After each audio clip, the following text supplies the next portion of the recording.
doll, really? Oh no. I think Mo might be in there. Yo. Yo. Oh, is that Angel? What the fuck is that?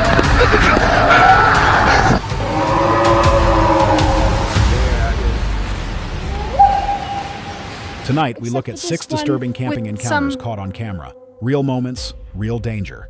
Don't forget to subscribe for more terrifying footage like this. Let's begin. On September 3rd, 2022, YouTuber Mo Sargi, based in Ontario, Canada, returned to an abandoned property he had recently purchased. His channel is known for exploring forgotten places and documenting paranormal encounters. But this time, Mo and his friend Mo weren't just exploring ruins. They were searching their own 50-acre forest for a man called Steve, a homeless figure dressed as a clown who had attacked Mo the night before. I'm actually here right now. The craziest thing happened to me last night. You know, we were supposed to come here to this house to clean it up, make sure it's all good. The boys called me and I came right here, and then things happened after they left, and I came back at like midnight. Spent 2 hours just waiting around to see if this homeless guy, because we believe it's a homeless guy that's been coming around here, and he dresses as like a clown. So he attacked me last night. It was really scary, and it was probably the scariest moments of my life. I literally thought I was gonna get burned alive. This guy had a flamethrower, and it was just one of those moments that I don't ever want to relive. So I'm back here today, and I got Mo with me. So guys, Moses couldn't make it out today because he's actually traveling soon. We're gonna be looking for this guy today, honestly. Dude tried to roast me, guy. Like, I'm like, yeah, I know. Like, I don't even know why we're back here, bro. what the hell is that? What'd you find? It's a tent. No. It's a red tent. What? That's not ours. We didn't put that there. That's near the campfire area. It could be Steve's tent? Oh my God, this guy's living in our forest. Bro, I'm gonna go down. I'm gonna go down very, very, very slowly because there's like trees in the way, and dude, What? there's a tent and it says Steve's house on a sign. And No. it says F off. Bro, we have to go. Oh my God. Oh my God, dude. I'm like flying right all in his air. He took one of the chairs from our campsite. Like, we have a fire pit way on the opposite side of that trail, and he put one of the chairs there. So he's been hanging around here. It looks like there's something in the tent. It looks like some type of dog. Holy shit. Bro, dude, we gotta go check it out. You wanna go check it out? I don't wanna go in there. I don't wanna go in there now. Especially after last night, man. I mean, This we'll is go, psycho, but we gotta man. be on our guard, bro. This guy's dangerous. He tried to kill me last night. Oh my God. Okay, let's go. Yeah, let's do it. Are you serious, Yeah, man? let's No, do it. no. Really, bro? Call No, the no. drone back. Yeah, dude, we're going 100%. Mo began by recalling the events of the previous night. Inside the abandoned house, Steve had spray-painted his name across the walls, performed strange rituals, and confronted Mo with what looked like a flamethrower. Shaken but determined, Mo launched a drone over the dense Ontario forest. The aerial footage quickly revealed something chilling: a red tent hidden near their fire pit, marked with crude messages: Steve's house and F off. Do you know where you saw it on the drone? How are we gonna find this place? It This was forest by is the fire huge, pit bro. area. Oh, really? I think so. Yeah, that would make sense. What? It's right there. See it? Okay, wait here. Bro, wait here just in case. I'm gonna go and scope it out. If he's not there, I'll call you back, okay? Okay. You have a weapon? Oh, bro, I have that. Yeah, here, take this. I'll take the dagger. It's probably somewhere here. Be careful.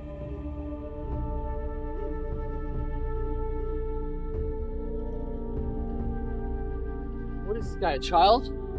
He must be a lunatic, like, honestly. Oh, he's a lunatic. What is this? Dude, he's got a sign up here, Steve's house, off. And over there says F off. And he's got one of our Look at the chair. fire pit chairs. Oh, look what's inside. What is it? Graffiti. It was him. That was it. It was him. He's the one that graffitied the house for real. What is it? Oh my God. It's He's obsessed, bro. a clown doll, really? Dude, this guy's literally crazy. He's a madman. To have a tent like this, you know what I mean? Yeah. Bro, I don't think we should be here, man. I mean, I agree with you, but we gotta find this guy. Hey, Steve? Steve! The two armed themselves with whatever they had, a baseball bat and a Rambo-style knife, and made their way into the woods. The forest was thick, every step over dry leaves echoing too loud. When they reached the tent, they found more unsettling proof. One of their fire pit chairs placed outside, graffiti scrawled on the fabric, and inside, a clown doll staring back at them. Mo confirmed what he had feared. This was the same man who had vandalized his house. You know what I think we should do? What? I'm gonna take the camera and go that way, Okay. You go that way to the trail that goes right past the creek and see if you see anything. And we'll meet back here in like half an hour. Okay, bro, yeah. I'm gonna be right there on that. Okay. Whoa, what's this? Oh, it's a golf ball. Look at that. I found a golf ball. Oh shit. Oh shit. I think someone's coming. Is that Mo? Is that Mo? Who is that? Oh my god, that's not Mo. Who is that? Who is it? Oh my god. Guys, it's him. It's him. Oh fuck. Where's Mo? I can't zoom in any more than that. What's he wearing? It's like a rain suit? Where'd he go? Shit. Okay, this is serious now. Where is he? Is he sitting? He's sitting on my chair. He really is living out here on my property rent-free. This guy's literally living on my property rent-free. What's he doing? Where the hell is Mo? What do you think? Oh, shit. Oh, fuck. Oh, no. He heard something. No, don't come this way. Don't come this way. No! Who is this guy? Fuck, I accidentally tripped a fucking tree. Okay, I'm gonna stay behind this tree. Who is this idiot? Oh, he's got the Icon mask on. No.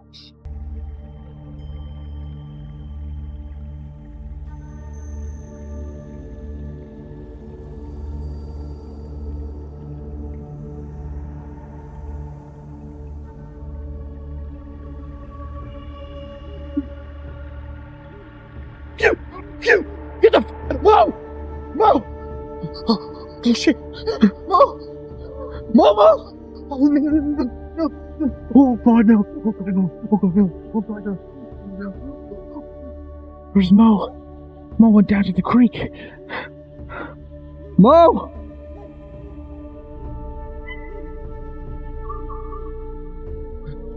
I think Mo might be in the house. Oh, Mo, you in the house, Mo? Mo?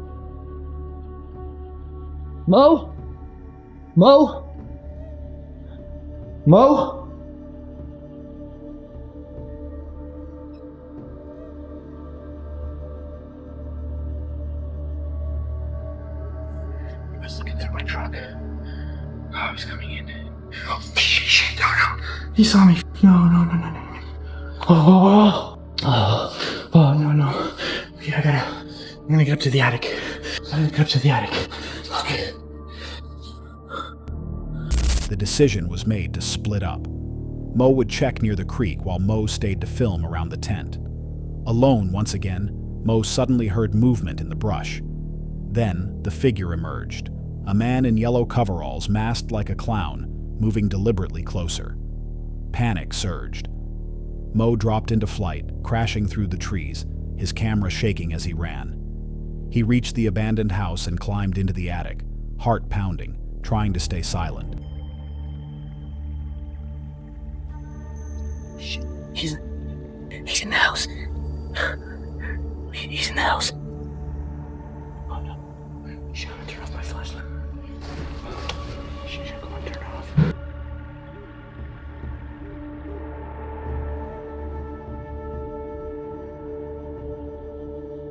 Let go. If you can't find me in here, it'll be fine.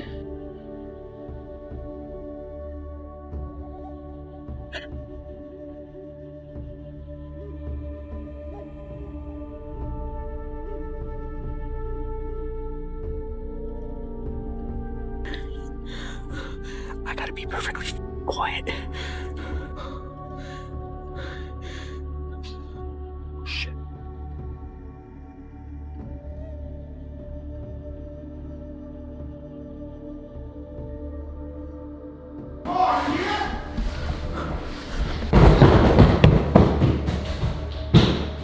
He heard Mo yelling out to me. Mo's outside. Guys, Mo's outside. He heard Mo yelling out to me. I think he left the house. Be careful, he's here! What? He's here! He was here? He was in here! No. Bro, you didn't see him? Where were you? I was still in the forest. I was looking for you. Dude, he chased after me. Bro, what are you doing up there? Bro, he chased after me. He didn't see me up in the fucking attic. Are you serious, bro? Here, take my He's still camera. here? Take my camera, bro. I've been hiding. Are you serious? Yo, come here. Come down, bro. Get out of here. Bro, I thought you were literally. I can't see a thing. Bro, do you have a light? I'm like, I have anxiety. Bro, I thought you were in the house, so I ran it because I couldn't find you in the forest. He chased after me. He came back to his tent. No way, man. You saw him in here? Dude, he chased me into the fucking house. I can't see a thing. Bro, you didn't see. I heard noises. I came running. Yo, look, I gotta. Where did he go? Please just. Where did he go? Where's your baseball bat?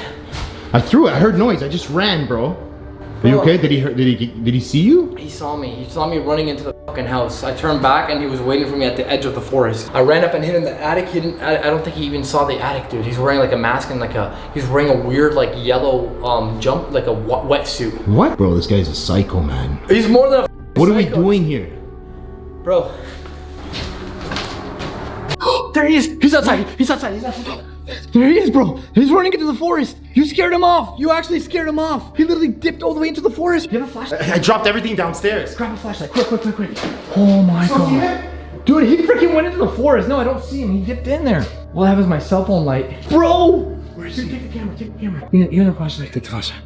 Dude, he dipped into the forest. He probably went back to the tent. Can't see you, okay? He probably wants us to follow him all the way to the tent. Bro, I'm not going in there. I'm not going in there either. Let's go. We need to leave right now. Let's go right now, bro. I don't know what he's gonna go. He's probably gonna get something too. Yeah, he's probably going to get a weapon or something. Oh my god. Dude, he didn't have his flamethrower on him. He's probably going to get it. Yeah. Let's get out of here quick. Yo, all my stuff's here. From above, he recorded the intruder's footsteps on the floor below, the distorted sound of someone moving through empty rooms. Every creak of the old house made it clear he wasn't alone. Then, from the distance, Mo's voice rang out, breaking the silence. The intruder seemed startled and retreated into the trees. Mo and Mo regrouped in the attic, shaken but alive. They described the figure's strange outfit and admitted the terrifying reality. This man was living on Mo's property, slipping between the forest and the house whenever he pleased. The evidence is direct: the tent, the doll, the graffiti, and the face-to-face encounter. But the intent remains unclear. Was this man a desperate trespasser, or was he staging something far more calculated? Either way, his actions escalated quickly, crossing the line from vandalism to violent confrontation. If this was your land, how would you respond? Call the authorities, hire protection, or confront the intruder directly? And the most unsettling question of all, if Steve can slip away so easily, was he truly the only one out there? Hold on a sec. If you're enjoying this so far, make sure to hit that subscribe button. Let's continue.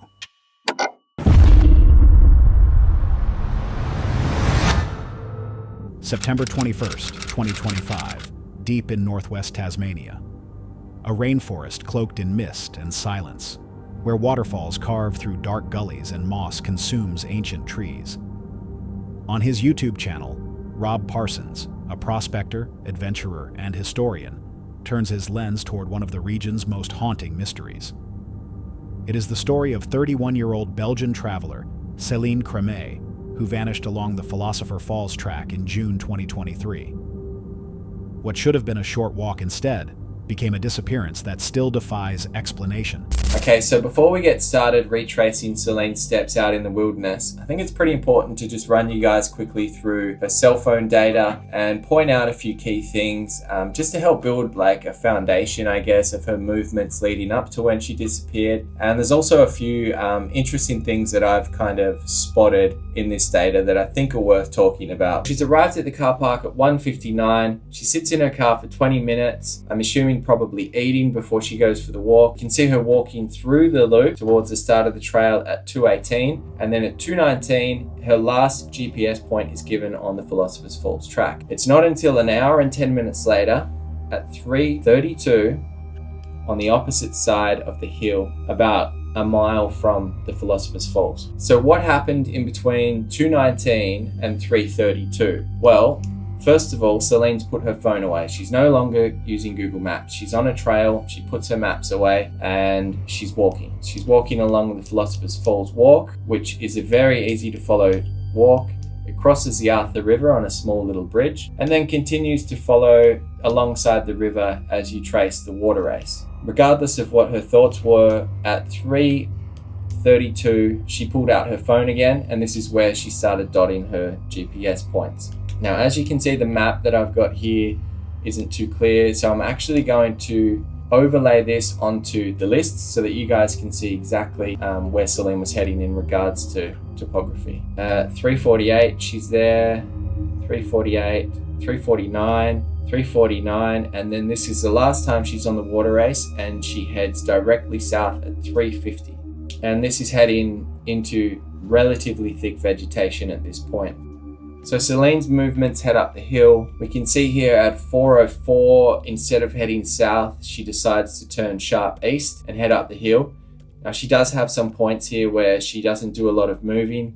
She may be checking her phone, but regardless, she continues to try and get to the top of the hill, which she does at around 4:14. Now, something interesting to note here at the top of the hill is that Celine's phone gives off a cell ping. So this is a location which darts her back to the township of Waratah, and this is what I mean by the cell phone pings. They're just a random spot somewhere in Waratah which has been given off by a cell tower. Now, why is this important to look at?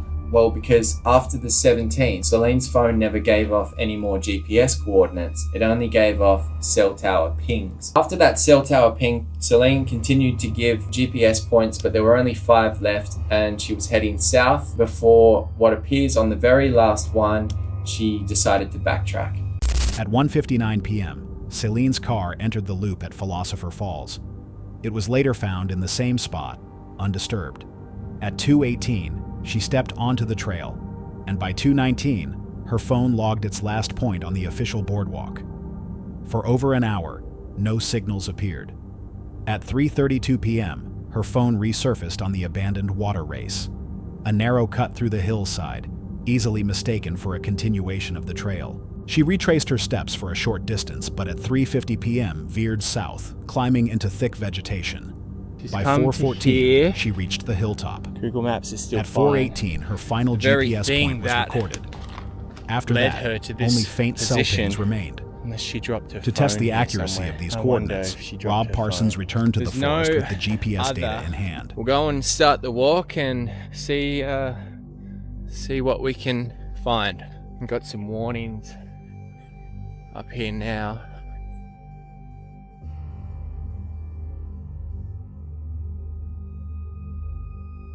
Got a little plaque here for Celine.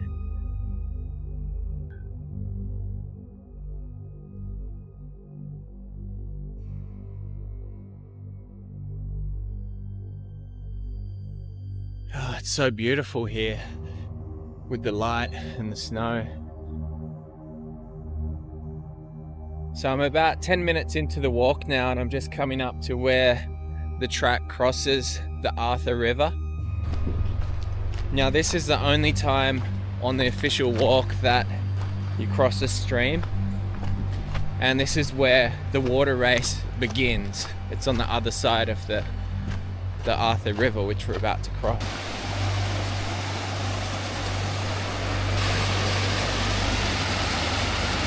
Okay, so you've got the steps here. So we're still updating quite well on Google Maps. So this is all very new signage. None of this stuff was here when Celine did her walk and became lost. And I came on my first search here about 6 months after that, and none of this was here. So this is what the water race looks like as a continuation past the steps.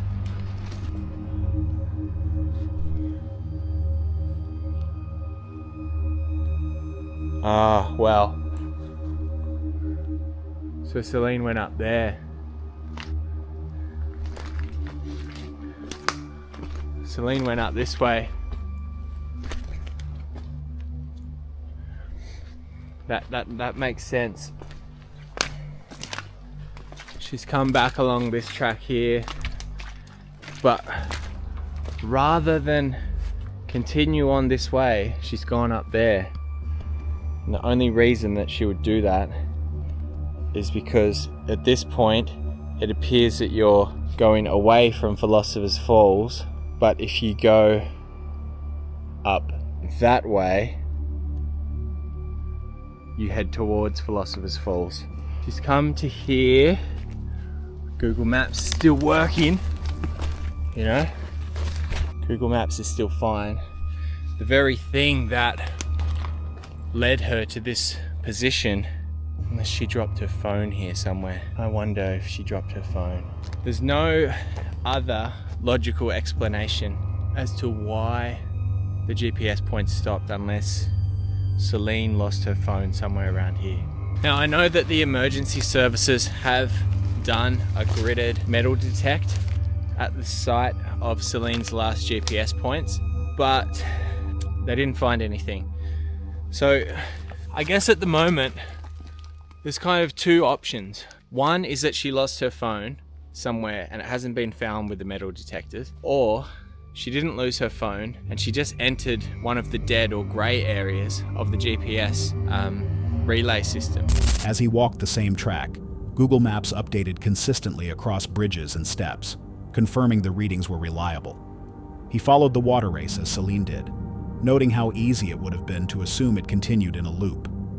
Where the data showed her leaving the race at 3:50, Rob cut upward through dense scrub, demonstrating how the path of least resistance naturally guides you toward the hill. At the summit, he reached the exact zone of her final GPS fix. Coverage on his device still worked, leading him to suspect that Celine may have lost her phone there, or that its battery failed just before nightfall. Theories emerged: a misplaced device, a drained battery, or simply a sudden loss of GPS logging. Each explanation underscores how her trace ended so abruptly. Did Celine's journey truly stop at that hill, her phone lost to the forest floor? Or did she keep moving beyond, into the silence where no signal could follow?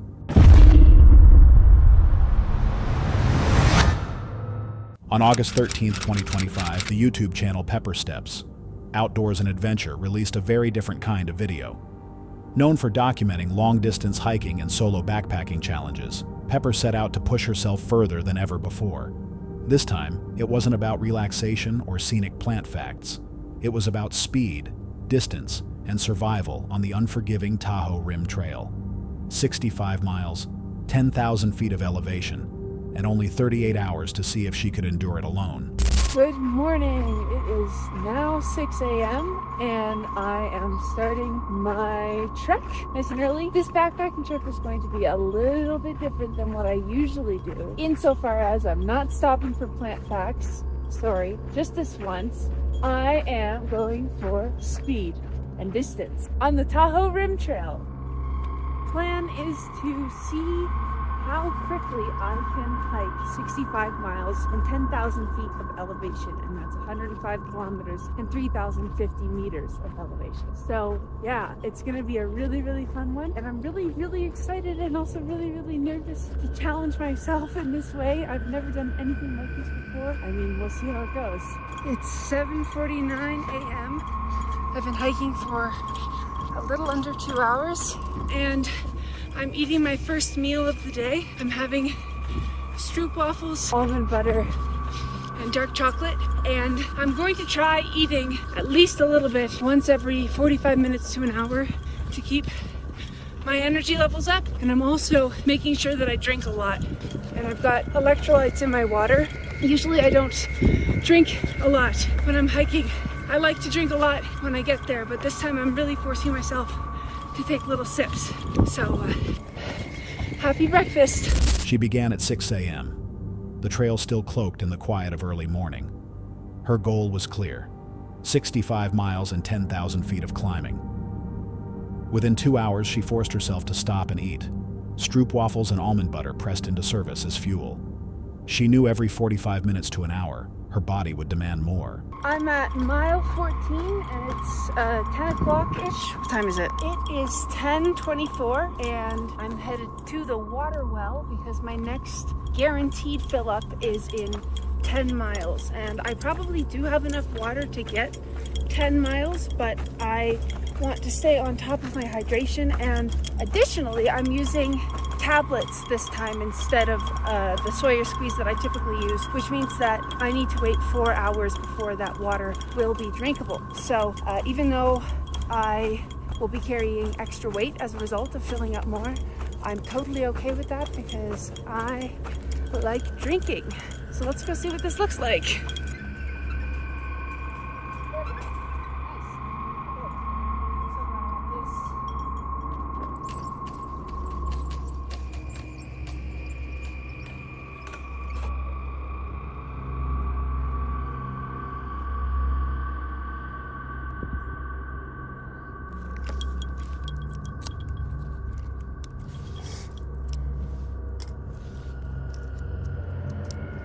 I'm also going to take some of this tailwind here, which is electrolytes with carbohydrates, and mix it into my water. This is like the flavorless flavor, which I find out of what I have tried to be the most palatable.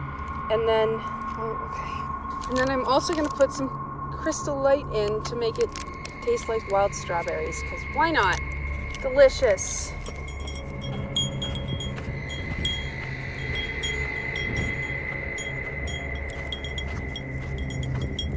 Well, it's exactly noon and I have gone 18 miles exactly. And my initial plan was to stop today at 20-ish, but it's only noon. So I'm gonna see how far I can go. I have no idea how far I can go, but I know I have to go at least another 10 if I want to camp legally tonight. And I want to camp legally, obviously. So 12 more miles at the minimum for today. But you know, I'm feeling really good. I'm happy I'm out here, and I'm actually really surprised at how fast I've been going, which is great. And honestly, it's really hard to beat this amazing view of Lake Tahoe. Wow. It's 2:22 and we are 25 miles in. The no camping zone was actually a lot shorter than I previously realized, so technically I'm safe to camp now whenever I so choose, but I don't know, I feel like I just got a second wind, and I'm really curious to see how far I can go. So I'm just gonna keep going, I guess.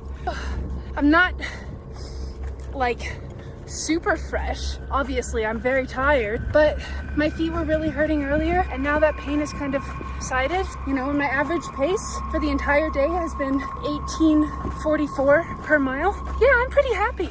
Take your guesses on when I'll stop tonight. Leave it in the comments. 3:33 p.m. 28 miles done. I am going to keep going, but I would like to just take a quick 10-minute dirt nap. So that's exactly what I'm going to do. I'm gonna set a timer. Okay, we're moving again. Oh.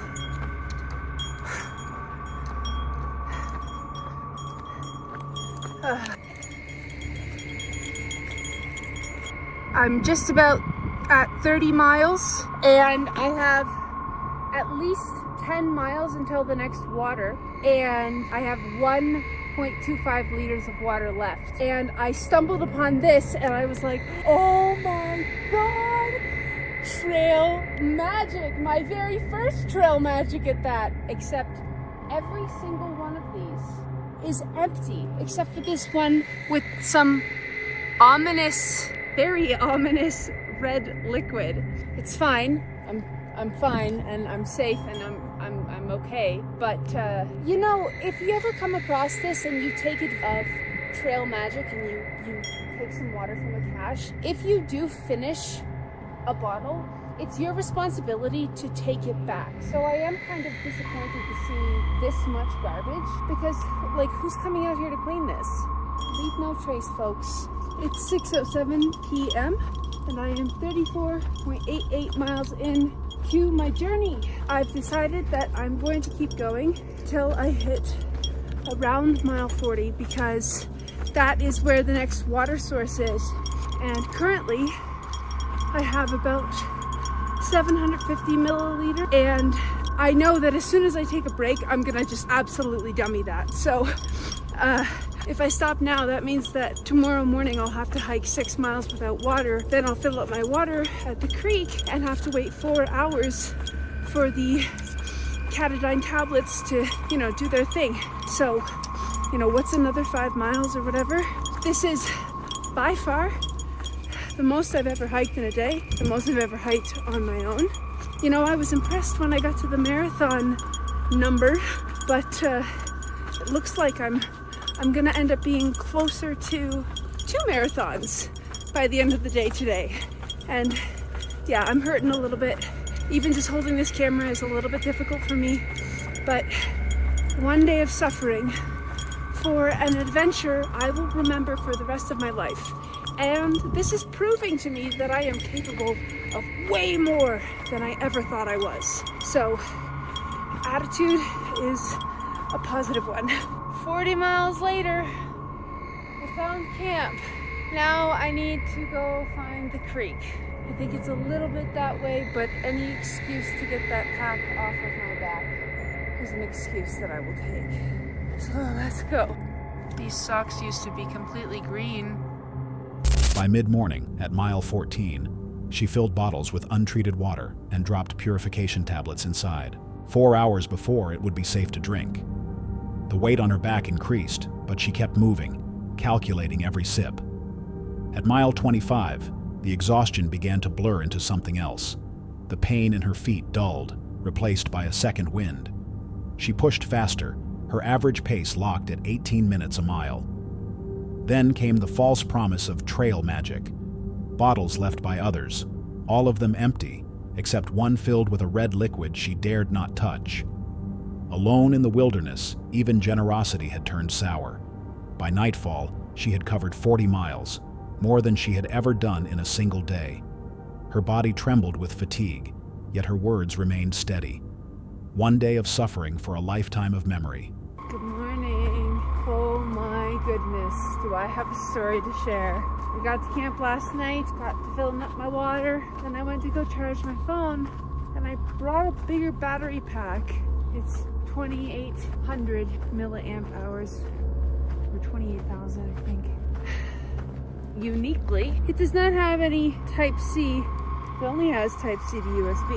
And I have it Type-C to USB now, but I didn't last night. And so this is after I'm already set up in my tent and about to close my eyes. And I have 8% left, so I turned off my phone. This morning, thank goodness, I managed to Uber to a CVS to grab one of these. So I'm in town. And I gotta get back on the trail now. It was really hard walking back into the forest though, let me tell you. Oh, but we're doing it. We're doing it. It wouldn't have been so necessary to get my phone charged if one, I wasn't hanging out with you guys. And two, I don't have any cash on me or any cards except for my ID. Don't be like me. Do not be like me. Oh man, that was really, really stupid. Really careless. So always check your chargers, folks. Because I have my Garmin charger as well, which is Type-C.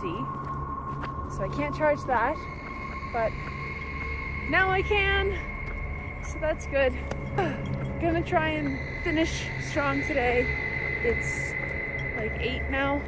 So a little bit later of a start than I would want, but I'm alive, I've had food, and all is good.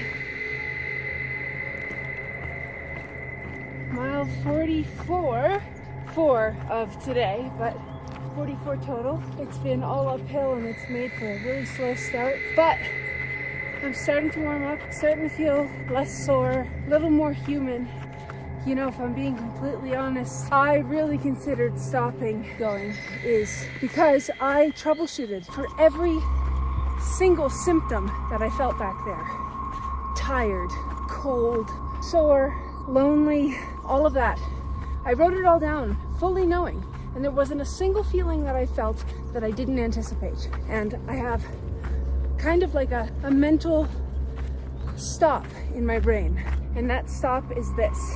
Is gaining comfort back in 5 minutes, from a hotel bubble bath or a nice warm bed, is that really worth giving up on the pride and the reward that I will feel from conquering this? And the answer is no. Because I can tell you, as soon as I got into a bubble bath and had a nice big juicy burger and I got all my needs met, I'd only feel embarrassed and ashamed and like I failed myself because I set out to do this.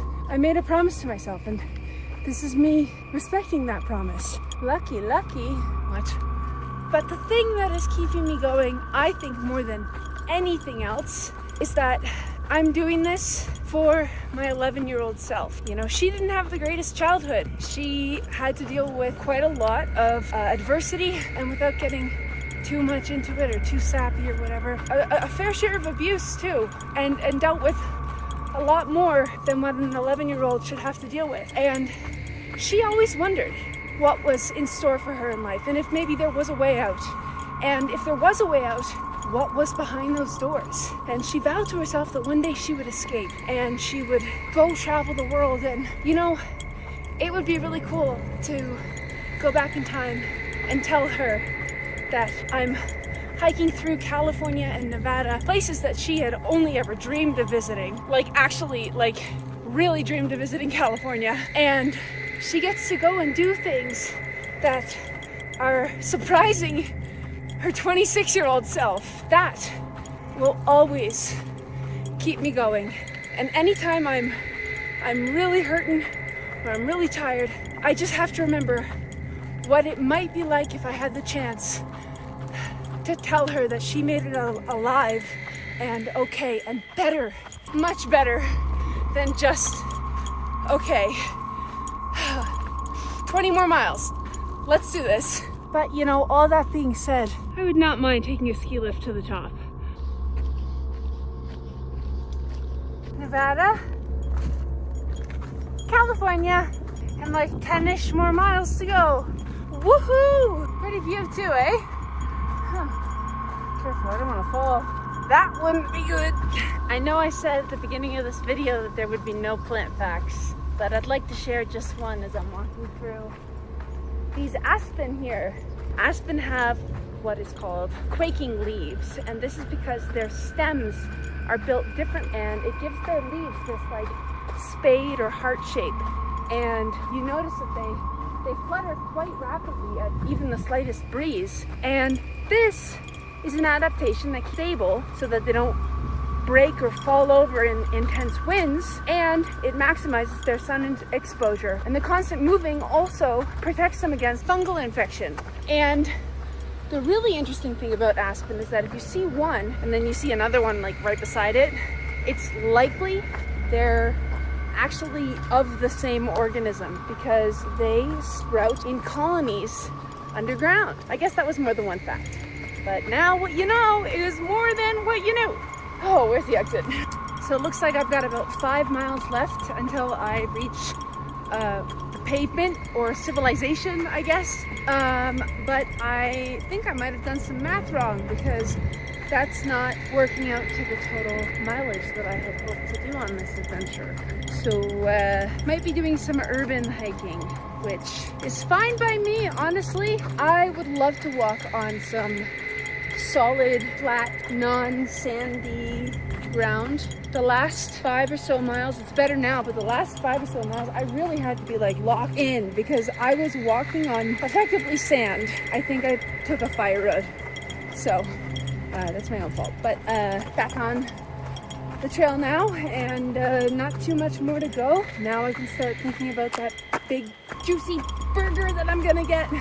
Well, my friends, I'm done with the trail, but not with my journey. I'm gonna do some urban hiking until I crush 5 more miles. And then I'm gonna go to sleep, maybe have a burger. If you like this video, be sure to click subscribe and check out some of my other YouTube videos. They're a lot more polished, I promise. And check out my other socials, the gram and the TikTok, if you feel like it. But if not, you know what, that's fine too. Check out your local library or your local forest. I like forests, apparently. Yeah, I recommend those. Check them out. I don't know. Happy stepping. The following morning brought another trial. Her power bank wouldn't connect to her phone, leaving her with just 8% battery. In a place where silence already pressed in, the idea of losing all contact was suffocating. She left the woods briefly to buy a cable, but when faced with the choice of staying in town or continuing, she whispered the mantra that defined this journey: stubborn. She would not give up, not even with every reason to stop. Each mile after that carried more weight than the last. She spoke of her 11-year-old self, the child who had endured too much and once dreamed of escape. Every step on the trail was for her, and even when she reached the official end, she refused to stop, adding miles of urban pavement just to reach the full 65. When the number was finally complete, she ended with 3 words that were equal parts triumph and exhaustion. "I did it." Viewers were quick to respond, many struck by the way she linked the hike to her childhood self. For some, it was inspiration, proof that perseverance can carry us farther than we believe. For others, it raised an unsettling question. Was this truly about strength, or about running from a past that still lingers? Alone on the trail, with her phone nearly dead and only her own voice for company, she proved she could endure. But as some comments pointed out, when you push that far, who are you really trying to convince? Yourself, or the shadows that still follow? The events unfolded in 2014, still remembered by many as a nightmare come to life. Deep in Siberia, within the western Sayan Mountains, an experienced hunter named Sergei set out on another of his long wilderness expeditions. He had spent years mastering the unforgiving terrain, but what he encountered here would test him in ways he had never imagined. The unsettling footage was not uploaded by Sergei himself. Instead, in February 2019, a friend, also a hunter, published it on the channel Bad Pioneer, which regularly shares hunting-related content. Sergei was known for his solo trips lasting days, sometimes weeks, completely isolated in the wild. On this journey, he had chosen his camp carefully, spending several days tracking signs of the elusive Manchurian wapiti, a large and nervous deer species often hunted at night with decoys. One evening, Sergei set up in a tree, prepared to wait. At first, everything seemed routine, but shortly after 1 a.m., the silence broke. Какой-то непонятный. Время где-то около часа ночи. Стук такой. Металлический. Strange metallic sounds echoed through the forest, faint but rhythmic, with no logical source in such a remote place, some 60 miles from the nearest village. Ничего не пойму. Как будто люди какие-то, хотя здесь быть не может. The noises persisted for nearly half an hour before shifting into something entirely different. Disturbed, Sergei abandoned his hunt and made his way back toward camp. But as he moved through the forest, new sounds, closer, heavier, followed him. Fear mounting, he lit a fire in hopes of driving away whatever was near. Instead, the light seemed to expose his location. Branches cracked nearby, movement circled him. Хера себе, блядь, это чё?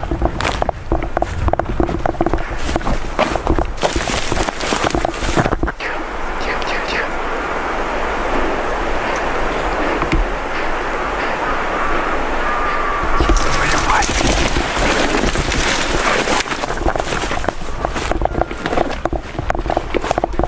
Давай. Realizing the danger, Sergei climbed back into a tree for protection. A gunshot rang out, and moments later a chilling scream tore through the night. For a time, the forest went quiet, but only for about an hour. Then the noises returned, louder than before. Блядь, чуть не упал.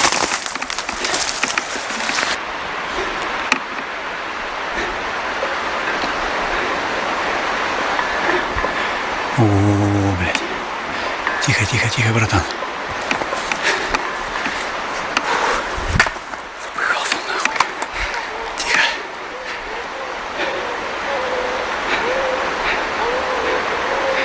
Вот там где-то, блядь. Лезай аккуратно. Опа.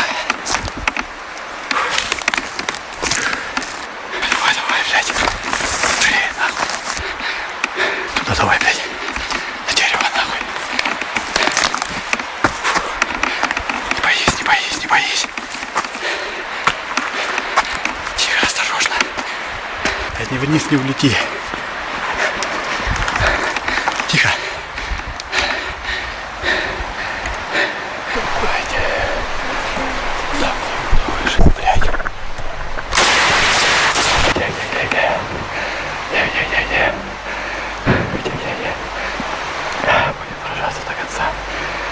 Through the night, Sergei fired multiple shots, hastily building a makeshift shelter, bracing himself until the first light of morning. Later in the trip, he discovered signs of previous human activity, resin cuts on trees, and the remnants of an old camp. But nothing explained the sounds, the screams, or the sense of being surrounded that night.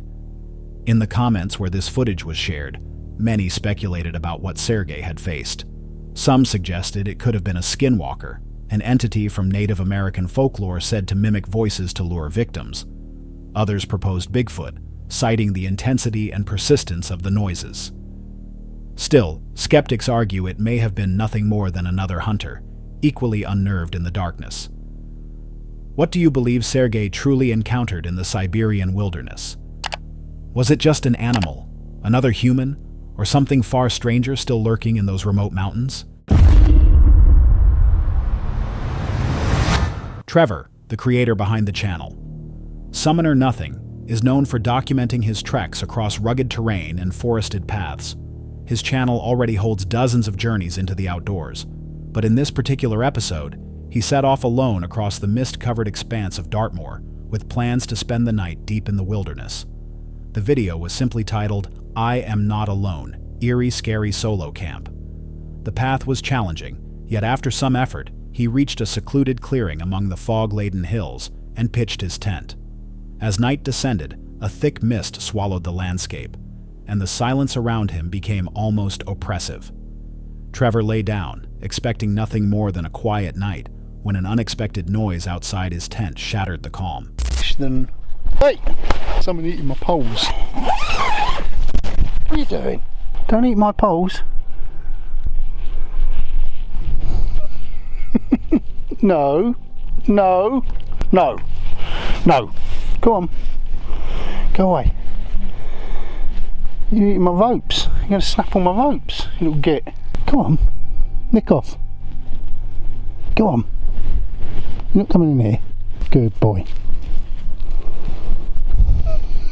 Startled, he gathered his courage and looked out to see what was moving so close to his shelter.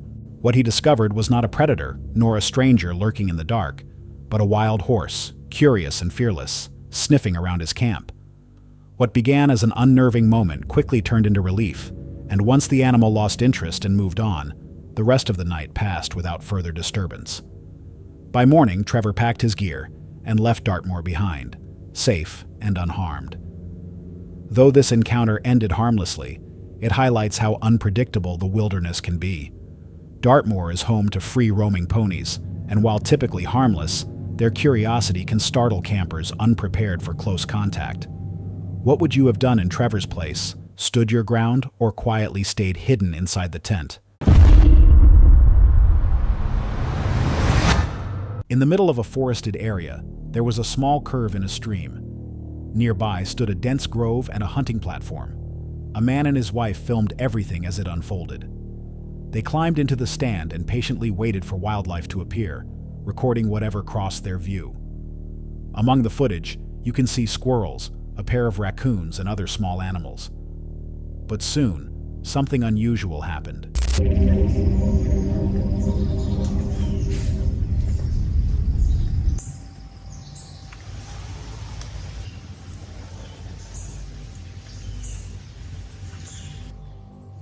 Was that a vehicle? I don't know. It sounds like screaming to me.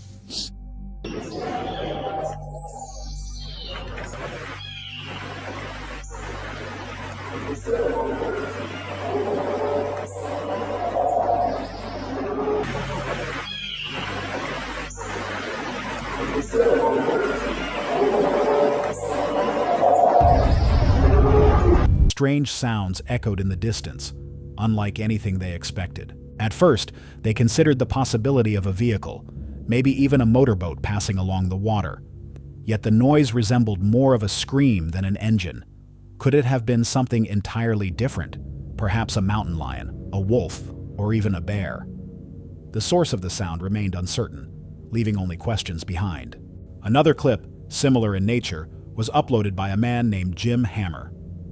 He shared it online, asking his friends for help identifying what he had heard.